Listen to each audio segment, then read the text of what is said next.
The glory of their times. The story of the early days of baseball, told by the men who played it. Written by Lawrence S. Ritter. Read for you by Josh Wright. Chapter 1. Rube Marquard. After twilight had gone and the first darkness of the night, a freight train rumbled into the station. When the engine was switching cars on the side track, he crept along the side of the train, pulled open the side door of an empty boxcar, and awkwardly and laboriously climbed in. He closed the door. The engine whistled. He was lying down in the darkness. He smiled. Jack London, The Apostate. My nickname being what it is, you probably automatically assume I must have been a country boy. That's what most people figure. But it's not so. Fact is, my father was the chief engineer of the city of Cleveland, and that's where I was born and reared. Then how come I'm called Rube? Well, I'll get to that. But let me tell you about my father first. Like I said, he was the chief engineer of the city of Cleveland. As far as he was concerned, the only important thing was for me to get a good education. But as far back as I can remember, all I could think of morning, noon, and night was baseball. Now listen, Dad would say. I want you to cut this out and pay attention to your studies. I want you to go to college and when you're through high school. And I don't want any foolishness about it. Without an education, you won't be able to get a good job. And then you'll never amount to anything. I already have a job, I'd say. You've got a job? What are you talking about? I'm going to be a ball player. A ball player? He'd say, and throw his hands up in the air. What do you mean? How can you make a living being a ball player? I don't understand why a grown man would wear those funny-looking suits in the first place. Well, I answered, you see policemen with uniforms on and other people like that, they change after they're through working. It's the same way with ball players. Ha! Do ball players get paid? Yes, they get paid. I don't believe it. And round we'd go. We'd have exactly the same argument at least once a week. Sometimes my grandfather, my father's father, would get involved in it. He liked baseball and he'd take my side. Listen, he'd say to my father, when you were a youngster, I wanted you to be something too. I wanted you to be a stone cutter, same as I was when I came over from the old country. But no, you wouldn't listen. You wanted to be an engineer. So you became an engineer. Now Richard wants to be a baseball player. He's so determined that nothing is going to stop him. Let's give him a chance and see what he can do. But Dad would never listen. Ball players are no good, he'd say, and they never will be any good. And with that, he'd slam the door and go outside and sit on the porch and not talk to either me or my grandfather for the rest of the evening. The thing is, I was always very tall for my age. I had 3 brothers and a sister, and my sister was the shortest of the 5 of us. She grew to be 6'2", so I was always hanging around the older kids and playing ball with them instead of the kids my own age. When I was about 13, I used to carry bats for Napoleon Lahoe and Elmer Flick, Terry Turner, and a lot of the other Cleveland Indians. They weren't called the Indians then. They were called the Cleveland Broncos and the Naps after Napoleon Lahoe. After the regular season was over, a lot of them would barnstorm around the Cleveland area, and sometimes I'd be their bat boy. Then later, I'd even pitch a few games for Bill Bradley's Boo Gang. Bill Bradley was the Cleveland third baseman, one of the greatest to ever live. And he also barnstormed with his Boo Gang after the season was over. So by the time I was only 15 or 16, I knew a lot of ball players. And I had my heart and set on becoming a big leaguer myself. One of my friends was a catcher named Howard Wakefield. He was about 5 years older than I was. In 1906, he was playing for the Waterloo Club in Iowa State League. And that summer, when I was only 16, I got a letter from him. We can use a good left-handed pitcher, the letter said. And if you want to come to Waterloo, I'll recommend you to the manager. I think Howard thought I was at least 18 or 19 because I was so big for my age. I wrote Howard that my dad wouldn't want me to play ball, so I didn't think he'd give me the money to go. If I asked him, he'd probably hit me over or with the head with something. Except for that, I was ready to go. Now that if they could possibly arrange to send me some money for transportation. Well, pretty soon I got a telegram from the Waterloo manager. He said, "You've been recommended very highly by Howard Wakefield. I'd like you to come out here and try out with us. If you make good, then we'll reimburse you for your transportation and give you a contract." Of course, that wasn't much of an improvement over Howard's letter. So if I went upstairs to my room and then closed the door and wrote back a long letter to the manager explaining that I didn't have any money for transportation. But if he sent me in advance right now for transportation, then I'd take the next train to Waterloo, and he'd take it off my salary later on. After I made good, I didn't have the slightest doubt that I would make good. And, of course, I didn't mention that I was only 16 years old. I mailed the letter to Iowa, and then I waited on pens and needles for an answer. Every day I had to be the first one to get it at the mail, because if anyone else saw a letter to me from the Waterloo Ball Club, that would have been enough to alert Dad to what was going on, and I'd have been sunk. So every day I waited for the first sight of the mailman and tried to get it to him before he reached the house. As it turned out, I could have saved myself a lot of worrying, because no letter ever came. 3 weeks passed and still no answer. I couldn't understand what had gone wrong. Maybe it was against the rules to send transportation money to somebody not yet under contract. Maybe they didn't know how good I really was. Maybe this and maybe that. Finally, I just couldn't stand it anymore.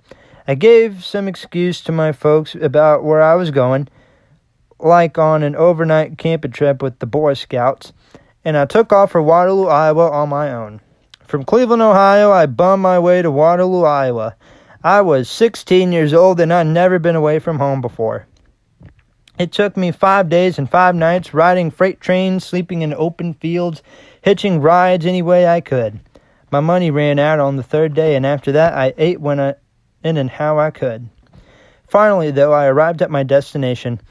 It was early in the evening of the 5th day. The freight slowly drew into the Illinois Central Station at Waterloo, Iowa. And just before it stopped, I jumped off and went head over heels right in the front of the passenger house. I hardly had time to pick myself up off the ground before the station master grabbed me. "What do you think you're doing?" he growled. "Come on, get out of here, or before I run you in." "No," I said. "I'm reporting to the Waterloo Ball Club." "You're what?" he said. "My God, did you ever wash your face?" "Yes, I did," I said. "But I've been traveling 5 days and 5 nights, and I'm anxious to get to the ballpark.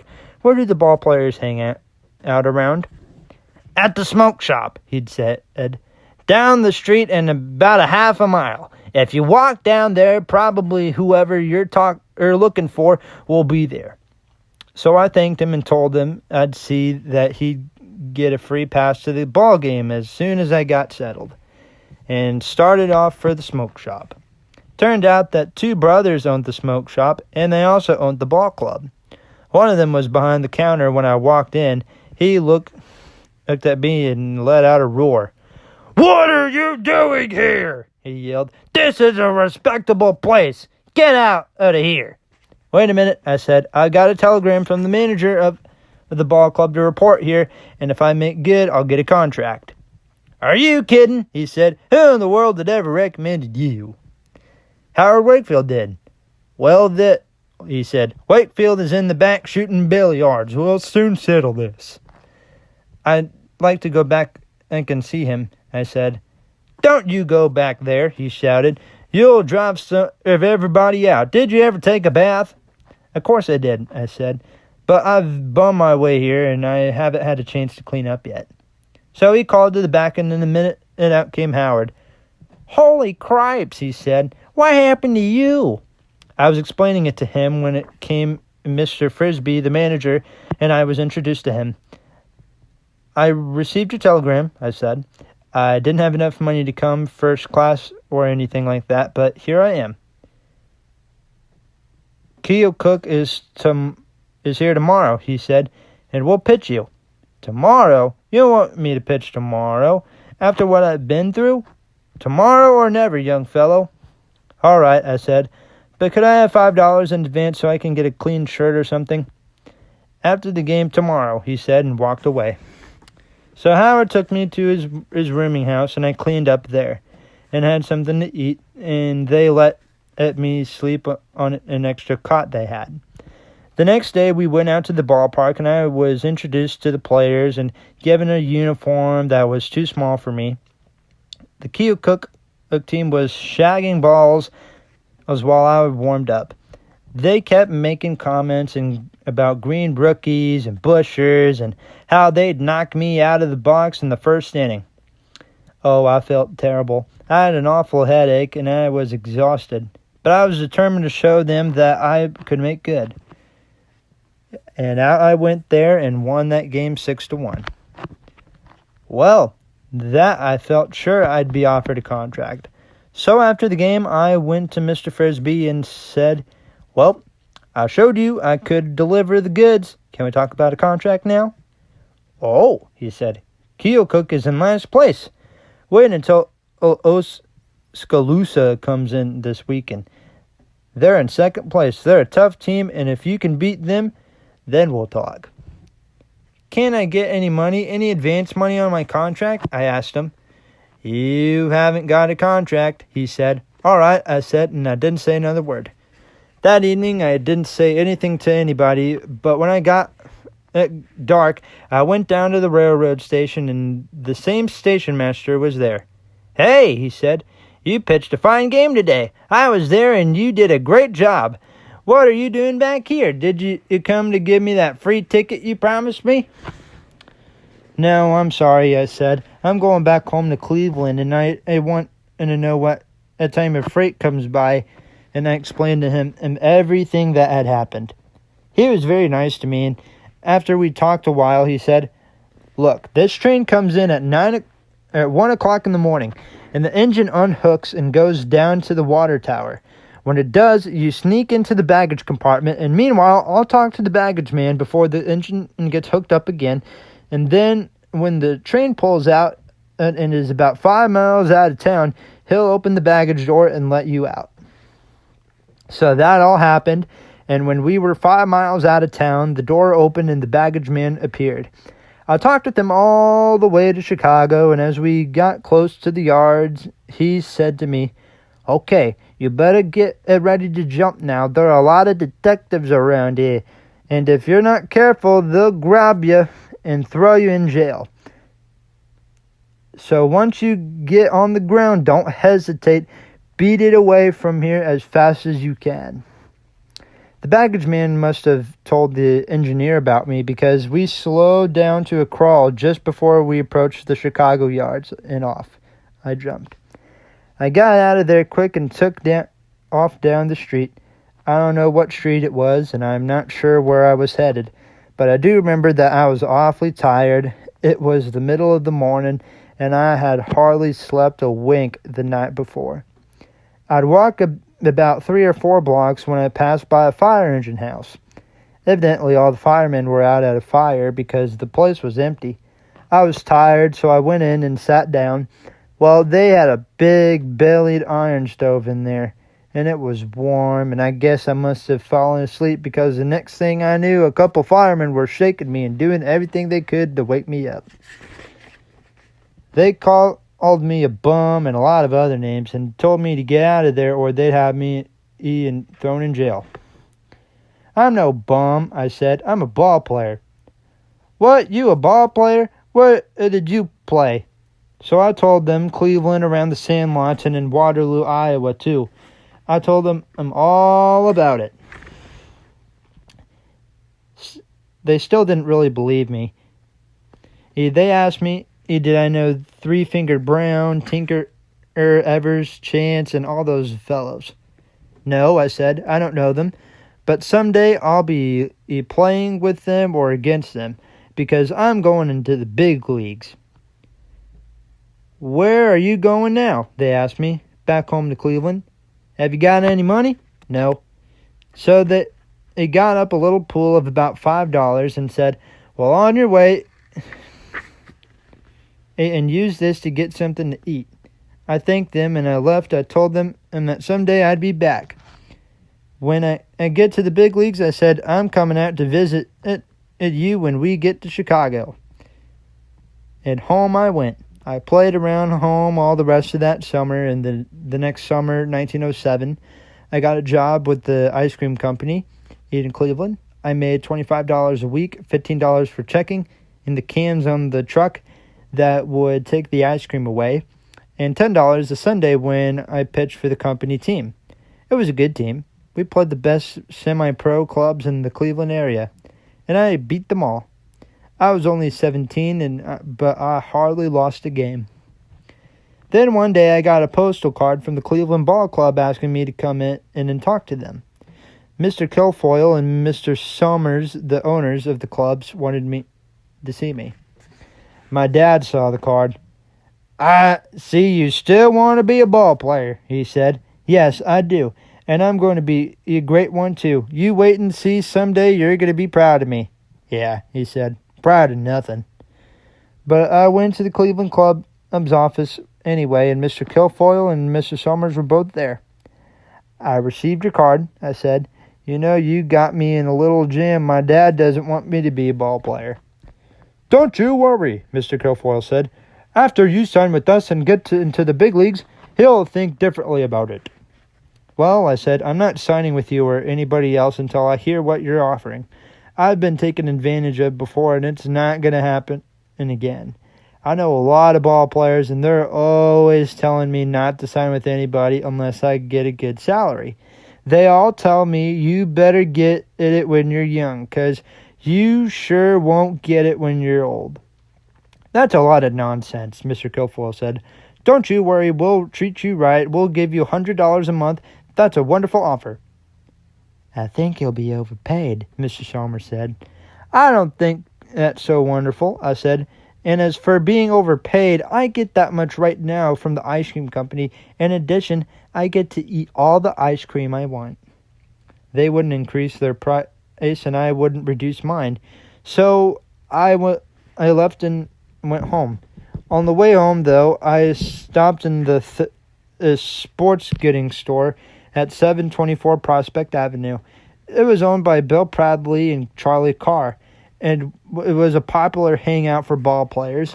Bill Bradley, of course, they played third base for the Cleveland, and Charlie Carr managed and played at first base for Indianapolis in the American Association.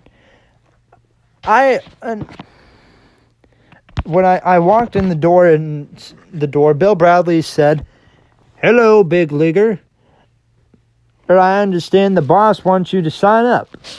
Not me. He wouldn't pay me as much as I already make with the ice cream company, I said. You know, I manage the Indianapolis club, Charlie Carr said. I know that. How'd you like to sign in with me? You're in the minor leagues, I said. If a major league club won't pay me what I want, how could you do it? How much do you want? I took a deep breath. $200 a month. Wow, you want all the money, don't you? He said. No, but you want a good pitcher, don't you? Yes. Well, I said, I'm one. And darned if he didn't agree to it. So right then and there, I signed my first professional contract with Indianapolis of the American Association. When I got home that night, and I had to tell my dad about it because I was to leave for Indianapolis the next day. Oh, that was a terrible night. My dad said, "Now listen, I told you time and time again that I didn't want you to be a professional ball player. But you've got your mind made up. Now I'm going to tell you something. When you cross that threshold, don't come back. I don't ever want to see you again." You don't mean that, Dad, I said. Yes, I do. Well, I'm going, I said, and someday you'll be proud of me. Proud, he said. You're breaking my heart, and I don't ever want to see you again. I won't break your heart. I said. I'll add more years to your life. You wait and see. So I went to Indianapolis. They optioned me out to Canton in the Central League for the rest of the 1907 season. Won 23 games with them, which was 1/3 of all the games the Canton club won that year. Next year, that would be 1908. I went to spring training with the Indianapolis club. We went to French Lick Springs, Indiana. After 3 weeks there, we went back to Indianapolis and played a few exhibition games before the season opened. Well, believe it or not, the first club to come in for an exhibition game was the Cleveland team. Napoleon Lahoe, Terry Turner, Elmer Flick, George Stovall, and the whole bunch that I used to carry bats for. When they came on the field, I was already warming up.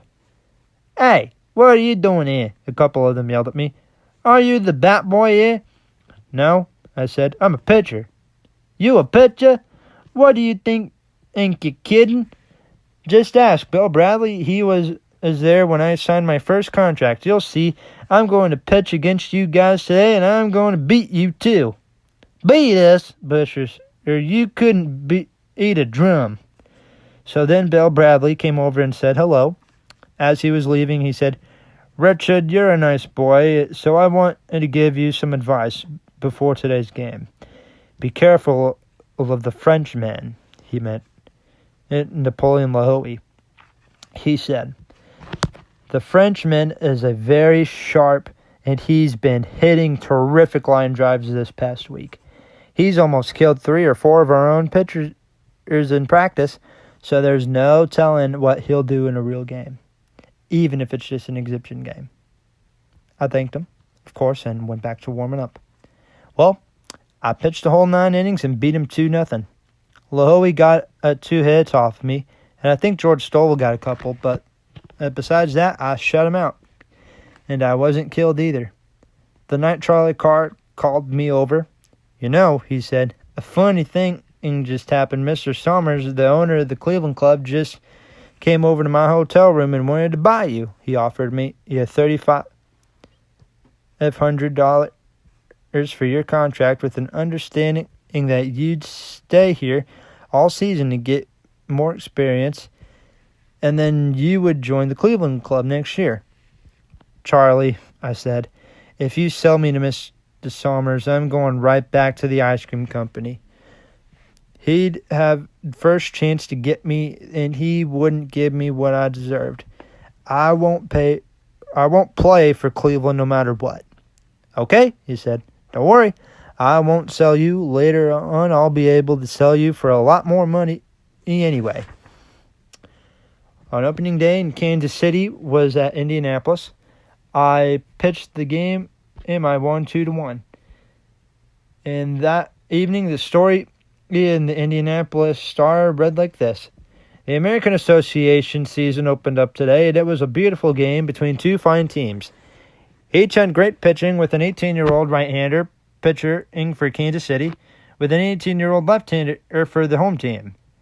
The right-hander with Kansas City looks like he's going to develop it up into a great pitcher.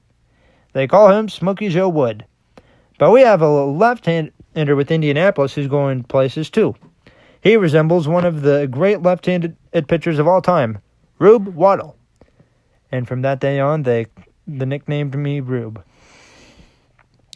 I had a wonderful season that year with Indianapolis. I pitched 47 complete games, won 28 of them. Led the league in most strikeouts, least hits, and most innings pitched, and everything. Occasionally, what I'd do would be reported in the Cleveland papers, and friends of mine would tell me that they'd pass by the house and see Dad sitting on the porch. "Hey, Fred," they'd say. That was my dad's name. And Fred, "Did you see what your son Rube did yesterday?" "Who were you talking about?" he'd say. "Rube who?" "Your son, Richard. I told him and baseball was no good," my dad would reply. Now they've even gone and changed his name." Anyway, I had a terrific year with Indianapolis, like I said. Late in the season, we went to Columbus, Ohio, and Charlie Carr came up to me before the game. "Rube," he said, "there are going to be an awful lot of celebrities here at the game today. The American and National Leagues both have an off day, and they're all coming to see you pitch. If you pitch a good game, I may be able to sell you before the night is out."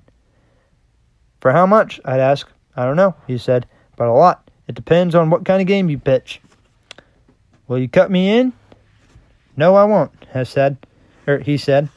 "You're getting a good salary and you know it." "Okay," I said. I was only kidding anyway. "I don't want you to get nervous today," he said. "Nervous? Have I ever been nervous all season?" "No," he said. "I've been in baseball a long time, and I never saw anything like it. I never saw a kid like you who can beat anybody and who is so successful." "Well," I said, "the reason I'm so successful is because I can beat anybody." I went out there that day, and I pitched one of the most unusual games. No hits, no runs, no errors. 27 men faced me, and not one of them got to first base. But that evening in Columbus, they put me up for sale with all the big league clubs betting on me. Like a horse being auctioned off. The Cleveland Club went as high as $10,500 for my contract, but the Giants went to $11,000, and I was sold to them. At that time, that was the highest price ever paid for a baseball player. I reported to the New York Giants on September of 1908, as soon as the American Association season was over. I was 18 years old, and I was in the big leagues. I came up too late in the season to make a trip to Chicago with the Giants that year. But the next season, we made our first trip to Chicago, the second week in June. And the first thing I did as soon as I got there was to make a beeline for the firehouse. The only one there when I first got there was the lieutenant. I walked up to him and said, "Lieutenant, do you remember me?" "Never saw you before in my life," he said. "Well, remember about 3 years ago you caught me sleeping back of that stove there?" "Oh, are you the kid from Cleveland that said he's a ball player?" "Yes, remember me? My name is Marquard, Richard Marquard." "Of course, what are you doing here?" "I'm in the big leagues," I said. "I told you when I got to the big leagues I was coming out to visit you." "Well, I'll be darned," he said. "Who are you with?" "Why, I'm with the New York Giants." And boy, for years after that, whenever the Giants would come to Chicago, I'd go out to that firehouse. I'd sit out front and talk for hours. The firemen would have all the kids in the neighborhood there, and all the families that lived around would stop by. And it was really wonderful. Everybody was so nice and friendly. Gee, I used to enjoy that. It was a great thrill for me. Actually, every single day of all the years I spent in the big leagues was a thrill for me. It was like a dream come true. I was in the big leagues for 18 years, from 1908 to 1925.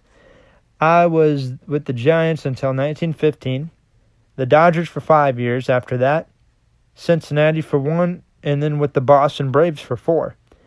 And I loved every single minute of it. The best years of all of those was with the Giants. I don't mean because those were my best pitching years, although they were. In 1911, I won 24 games and only lost 7. In 1912, I won 26. That's the year I won 19 straight. I didn't lose a single game until 1912 until July 8th. Actually, I won 20 straight, not 19. But because of the way they scored then, I didn't get credit for one of them. I relieved Jeff Tesoro for the 8th inning of a game one day with the Giants behind 3-2 in the 9th inning. Heine Groer singled and Art Wilson homered, and we won 4-3. But they gave Jeff credit for the victory instead of me. Except for that it would have been 20 straight wins, not 19. Well, at any rate, that record has stood up for a long time now. over 50 years. And, of course, I had other great years with the Giants, too. 1914, I beat Babe Adams and the Pittsburgh Pirates in a 21-inning game, 3-1. Both of us went the entire distance that day, all 21 innings. And in 1915, I pitched a no-hitter against Brooklyn and beat Knapp Rucker 2-0. But that isn't why I remembered my years with the Giants best. Maybe it's because that was my first club. I don't know. Whatever the reason, though, it was wonderful to be a Giant back then, from 1908 to 1915. Take Mr. McGraw. What a great man he was, the finest and grandest man I'd ever met. He loved his players, and his players loved him. Of course, he wouldn't stand for any nonsense. You have to live up to the rules and regulations of the New York Giants, and when he laid down the law, you'd better abide by it. I'll never forget one day we were playing Pittsburgh, and it was Red Murray's turn to bat. With the score tied in the 9th inning, there was the man on second with 1 out. Murray came over to McGraw. I was sitting next to McGraw on the bench, and he said, "What do you want me to do, Mac?" "What do I want you to do?" McGraw said. "What are you doing in the National League? There's the winning run on second base and no one out. What would you do if you were the manager?" "I'd sacrifice the man to third," Murray said. "Well," McGraw said, "that's exactly what I want you to do."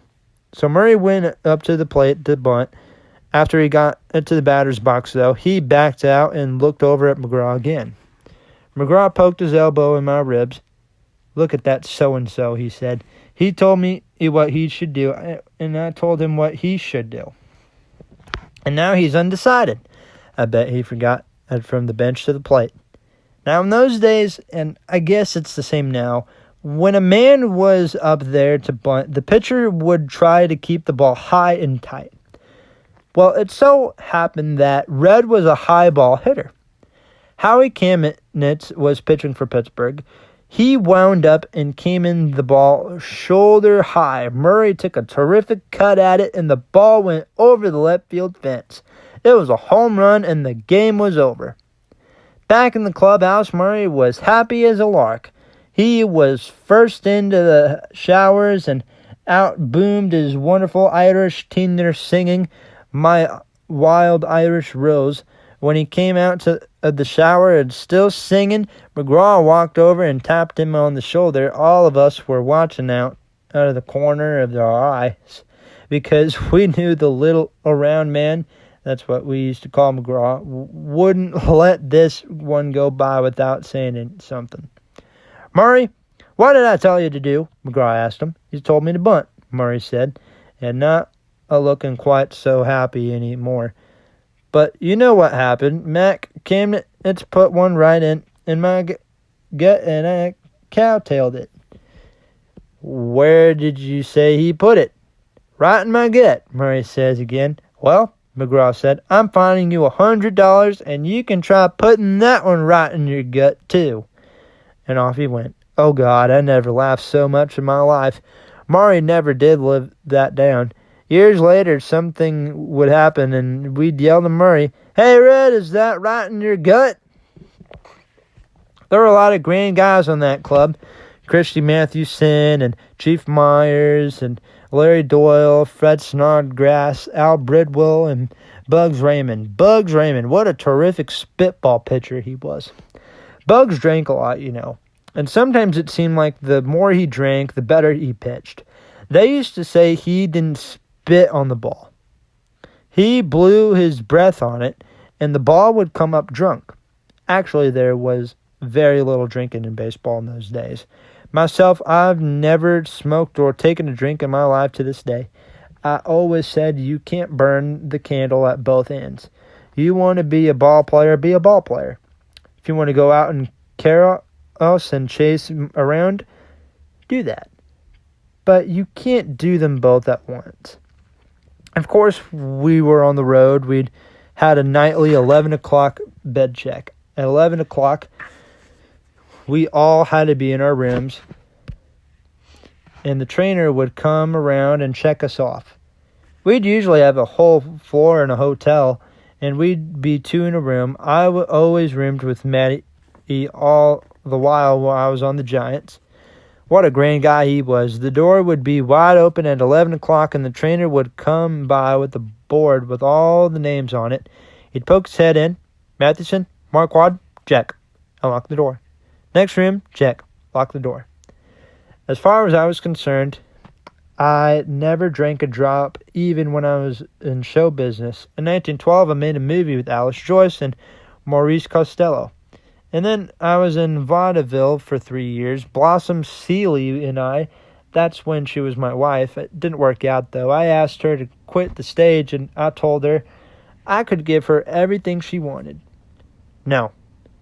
She said, show business is show business. Well, I said, baseball is mine. We separated. How did I feel when I was traded from the Giants to the Dodgers? Well, not too bad. See, I traded myself. I didn't seem to be able to get going in 1915 after I pitched the no-hitter early in April. And later in the season, McGraw started riding me. That was a very bad year for the Giants, you know. We favored to win the pennant, and instead we wound up in last. So McGraw wasn't very happy. After I had taken in about so much riding as I could stand, I asked him to trade me if he thought I was so bad. Who would take you? He said. What do you mean? I said. I can still lick any club in the league. Heck, I wasn't 26 years old yet. Lick any club in the league, McGraw said. You couldn't lick a postage stamp.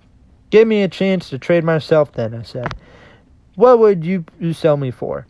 $7,500, he answered. Okay, I said. Can I use your phone?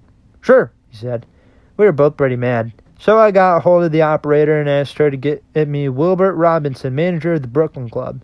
See, Robbie had been a coach with us for years before he came into the Dodger manager in 1914. After a while, she got Robbie on the phone. Hello, he said. Are you Robbie? I said. Fine, he said. Who is this? How would you like to have a good left-handed pitcher? I'd love it, he said. Who is this? Who's the man? Who are you going to recommend? I'm going to recommend myself. Who are you? Rube Marquard.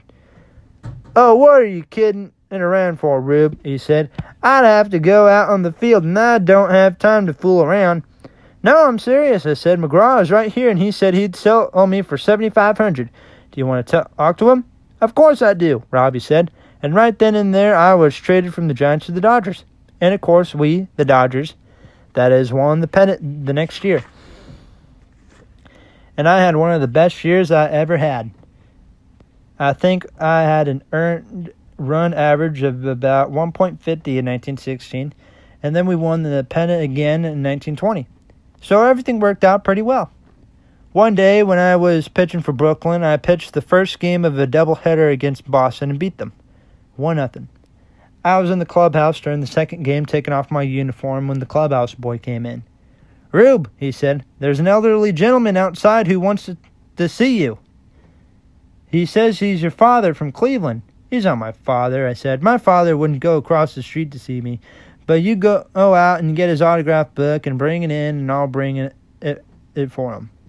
But instead of bringing in the book, he brought it in my dad, and we were both delighted to see one another. Boy, you sure are a hardhead, he said to me. You know, I didn't mean about what I said about 10 years ago. What about you, Dad? He said. You're as stubborn as I am. I thought you'd never want to see me again. I thought you meant it. Of course I didn't, he said. After we talked a while, I said, Did you see the game today? Yes, I did, he said. Where were you sitting? I asked him. Well, you know the man who wears that funny thing on his face? You mean the mask? The catcher? I guess so. Well, anyway, I was halfway between him and the number one. You know, where they run right after they hit the ball? You mean first base? I don't know, he said. I don't know what they call it. I was sitting in the middle there. How many ball games have you watched since I became a ball player, Dad? This is the first one, he said. Well, he stayed in New York with me for a few weeks, and we had a great time. Finally, he had to go back to Cleveland after he left. The newspapers heard about it, my dad, and they wanted to know his address and back home. So I gave it to them, and doggone if they didn't send reporters and photographers to Cleveland to interview him. They took his picture and asked him a lot of questions. One of the things they asked him was whether he ever played very much baseball himself.